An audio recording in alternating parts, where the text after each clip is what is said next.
Պարոն Բագրատյան, համեցեք։ Կարճ, կոնկրետ, համառոտ, տեմպով։ Պարոն Բագրատյան ջան, համեցեք։ Հարգելի նախագահ, հարգելի պատգամավորներ, իմ դիտողությունները մի քանիսն են,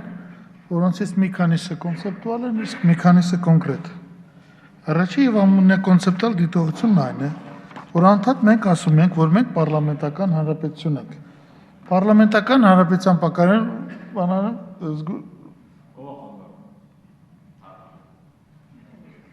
նստեք, լսեք, կամ էլ գնացեք։ Պարոն Բագրատյան ջան, դեռ վարչապետ չեք դառել։ Հանգստացի կդառնանք։ Մենք բոլորը ձեզ ուզենանք կդառնանք։ Մենք էլ պետք է ուզենանք։ Վախենամ այլ ելք չունենաք շուտով։ Հա, ուրեմն առաջինը լավ լսում եմ։ Ներողություն, պարոն Բագրատյանի ժամանակը դրեք 0-ից, որ չխանգարենք, սկսեք պարոն Բագրատյան։ Փոշիացնում եք ժամանակս, հա։ Մենք անդադ ասում ենք, որ պարլամենտական է։ Հարգելի պարոն Սահակյան, հարգելի պարոն Դխոդյան, ներողություն, Մկրտչյան, ես կարծում եմ, որ պատգամավորը պետք է մոտենա եւ ասի, իմ գաղափարը օրենքի սա է, եւ իր օրենքը պիտի գրեն տան։ Դրա համար ազգային ժողովի կանոնակարգ օրենքում մի ահռելի բաժին պիտի լիներ ազգային ժողովի ներսում աշխատանքները կազմակերպելու համար։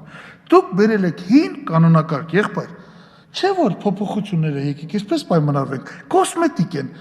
Լավագույն դեպքում ներառել եք այն նորը, ինչ եղել է սահմանության մեջ։ Ես հիմա սահմանության մասին չեմ խոսում, ինչքանով էր ինքը պարլամենտական հանրապետության սահմանություն։